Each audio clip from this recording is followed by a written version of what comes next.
अब वो सतलोक कितना सुखदाई है। मन तू चल रे सुख के सागर, सुख सागर किसे कहते हैं? जहाँ दुख नाम की चीज ना हो, केवल सुख ही सुख हो। जैसे समुद्र में समुद्री जहाज 200 किलोमीटर चला जाता है, आज इधर उधर देखते हैं तो कोई वस्तु जल के अतिरिक्त दिखाई नहीं देती।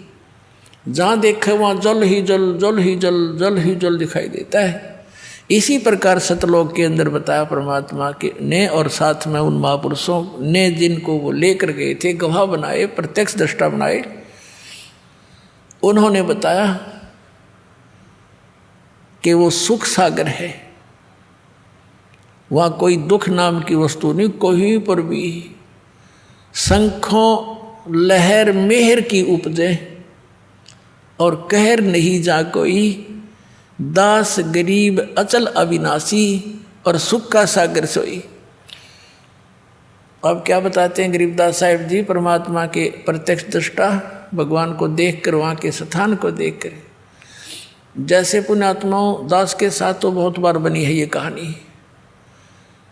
ये पिछले संस्कार थे, वो भक्ति अंगड़ाई लेती थी, तो कई बार एकदम ऐसी मन की स्थिति हो जाती थी, जैसे हम किसी ने कोई कटु वचन भी बोल दिया, उससे दुखी भी होते हैं, या कोई टेंशन बनी हुई होती है, या किसी के प्रति और वैसे द्वेष बना हुआ होता है, तो वो कति खत्म हो जाता। बिल्कुल सपने काफ़ी देर तक सोचते कि उसने ऐसा कष्ट दिया था, निकम्मा आदमी है, ये मन में ही नहीं आती। और ऐसा आता जैसे अपने से दिखाई देते। कोई टेंशन किसी प्रकार की अपने आप नष्ट हो जाती, काफ़ी देर तक, मतलब कुछ देर तक रहती वह। उसके जाने के बाद फिर देखते हैं वही जो की तो वैसा ही, उसने ऐसा कर दिया, देख उसने ऐसा नहीं करना चाहिए था, और वो चिंता, वो टेंशन फिर स्टार्ट हो जाती। तो वो एक मेहर की लहर थी, यानी अपना दुश्मन भी मित्र दिखाई देता था। वह लहर ऐसी हिलोर उठी अंदर से, और उसके जाने के बाद फिर वो कर न्यू का न्यू, वो न्यू कर दिया, वो न्यू हो गया, ऐसा हो गया, फलाना हो गया, वो कैसे होगा। तो ये कहर की लहर शुरू होगी, वो मेहर की लहर थी। तो गरीबदास साहिब जी कहते, शंखों लहर मेहर की उपजे। वह सारे ऐसे उमंग उठे, किसी के प्रति द्वेष से नहीं हो सकता, करने से चाहने से नहीं हो सकता, वह व्यवस्था ऐसी है। और वहाँ कोई राग द्वेष की बात तक, कोई ना कोई अभाव नहीं किसी चीज़ का। यहाँ तो हम डाकू बन गए, धनी बन के लिए लुटेरे बन गए, डाके मारें, रिश्वत लें हैं, और मिलावट करें, 36 पंगे पाक जुगाड़ सा जोड़ें, सुखी होना चाहे, दूना दुख हो जाता है। इससे पाप इकट्ठे हो जाते हैं आपके सिर पे। वो धन तो आपके पास रहना नहीं, किसी और कारण से निकल जाएगा, और पाप सुरक्षित रह जाएंगे, वो तूने भोगने पड़ेंगे आप जी ने।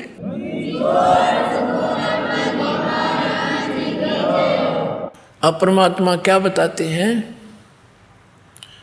कि शंखों लहर मेर की उपजे, और कहर नहीं जा कोई, दास गरीब अचल अविनाशी, सुख का सागर सोई। वो सुख सागर है सतलोक, जहाँ अचल अविनाशी शाश्वत स्थान, वो सतलोक है। और फिर क्या बताते हैं, जब तक आप सतलोक में नहीं जाओगे, परम संत तुम्हें नहीं मिलेगा, तब तक आप यहाँ काल की व्यवस्था की जितनी भी पूजाएं साधनाएं वेदों तक की कर रहे हो, या वेदों या अन्य जो साधना इस तत्व ज्ञान के अतिरिक्त कर रहे हो, उनसे क्या प्रतिफल आपको मिलेगा।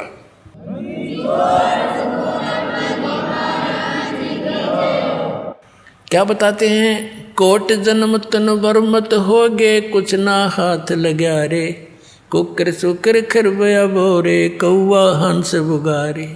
कोटि जन्म तू राजा की, ना मिटी न मन की आशा, भिक्षुक होके दर दर घूम लिया, मिला न निर्गुण रासा।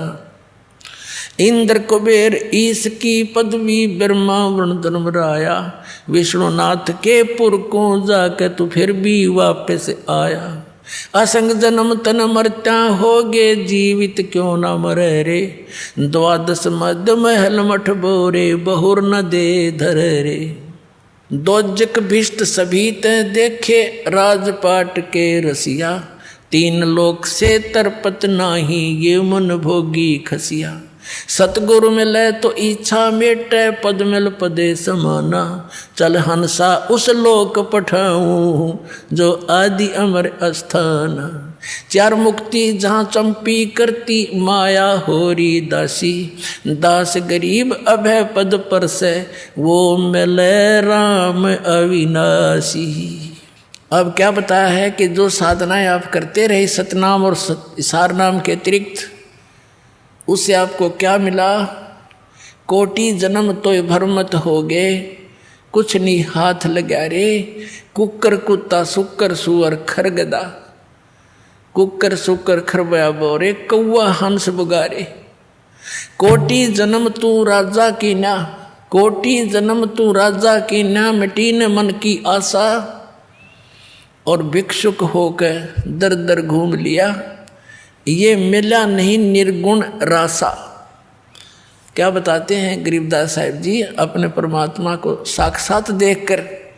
पुणात्माओं, आज का सारा ही सत्संग, यानी ये जो तीनों दिन का सत्संग स्टार्ट जहाँ से हुआ था कि परमात्मा कौन है और ये जन्म मृत्यु का रोग हमारा कैसे नाश होगा, इसका जब तक हमें प्रमाण नहीं होगा कि किन महापुरुषों का यूँ रोग कटा और उन्होंने कौन से मंत्र यानी कौन सी औषधि प्रयोग करी, तो तब तक हमें दृढ़ विश्वास नहीं हो सकता कि जिस उपचार को हम कराने जा रहे हैं ये हमारे को स्वस्थ भी करेगा कि नहीं। तो जब ये दृढ़ विश्वास हो जाएगा फिर तो आप इस पर समर्पित हो जाओगे और यो काम होगा ही होगा, क्योंकि ये प्रमाणित है और हो चुका है। तो इसमें क्या बताया है कि साधों से ती मस्करी और चोरा नाल खुशहाल, ये तो मल अखाड़ा जीतेंगे भाई युगन युगन के माल। ये अच्छी आत्माएं जो युगों युगों से परमात्मा के चरणों में कोई न कोई संघर्ष करते हुए आ रहे हैं, उन्हीं में से आज सफल होंगे। जैसे पहलवान होते हैं, एक्सरसाइज करते हैं, एक दूसरे के साथ कुश्ती करके संघर्ष करते रहते हैं, तो जब उनका आमना सामना दूसरे रेसलर से होता है तो उन्हीं में से विजयी होते हैं जो सक्सेस पहले से प्रैक्टिस कर रहे हैं। तो आप युगों युगों से करते आ रहे हो, आज की बात नहीं है। तो कहने का तात्पर्य ये है कि जो साधना हम कर रहे थे उन के लाभ होना था और होता रहा है। आपको तो पता ही नहीं, अब तो बालक हो, विद्यार्थी हो, टीचर ही मास्टर बताया करते हैं और डॉक्टर बताया करते हैं कि जो औषधि तुम खा रहे थे इससे लाभ ये नहीं होना था। तो क्या बताया है कि कोटि जन्म तू राजा की ना, मिटी ने मन की आशा, भिक्षुक होकर दर दर घूम लिया पर मिला नहीं निर्गुण रासा। जैसे पुण्यात्मा ऐसी थी, राज भी त्याग कर परमात्मा की खोज में चल पड़े। कोई कहीं वनों में गए, उनका ये सोच थी कि वनों में साधु संत रहते हैं, पहाड़ों पर गुफाओं में रहते हैं और उन्होंने भगवान पा रखा होगा, वो हमें बता देंगे, हम भी साधना करेंगे। तो उनके पास वो गए, उन्होंने जैसा उनको मार्गदर्शन किया उन्होंने साधनाएं भी की। उनके द्वारा बताई गई साधनाओं भक्ति से क्या बेनिफिट हुआ? राजा बन गया, इंद्र का स्वर्ग का राज्य प्राप्त हो गया।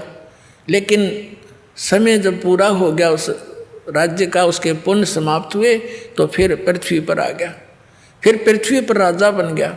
राज का समय पूरा होते हुए फिर यहाँ पृथ्वी पर कुत्ते गधे सुअर की योनियाँ प्राप्त करके यहाँ भटक रहा है। तो क्या बताते हैं, कोटि जन्म तन भरमत हो गए और कुछ नहीं हाथ लग्या रे। अब हम अपने जब तक सत्संग नहीं सुनते, अपने ही विचारों से, समाज के से सुने हुए उस ज्ञान से हम किस रंग में रंगे हुए थे, कोठी बना दें, बढ़िया कार ले लें और अच्छी प्रॉपर्टी बना दें अपने बच्चों के लिए।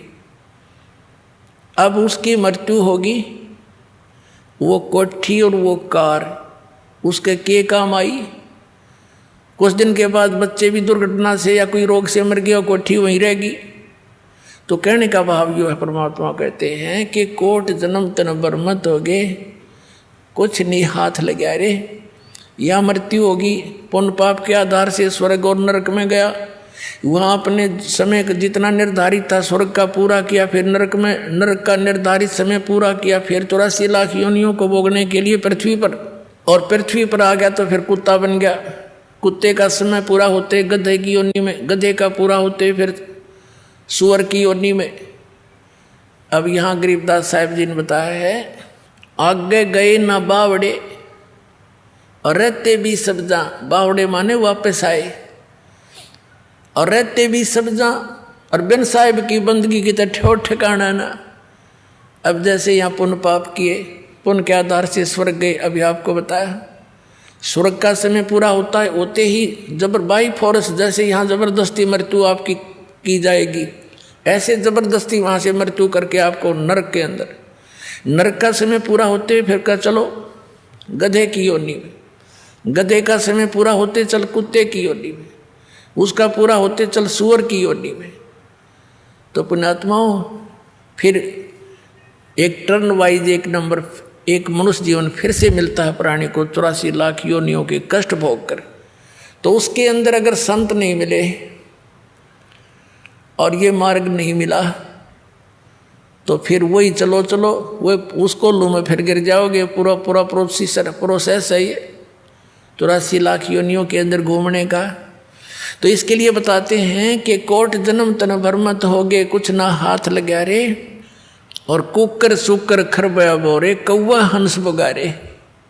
कोटि जन्म तू राजा की ना मिटी न मन की आशा, और भिक्षुक ओ के दर दर घूम लिया, मिला ना निर्गुण रासा।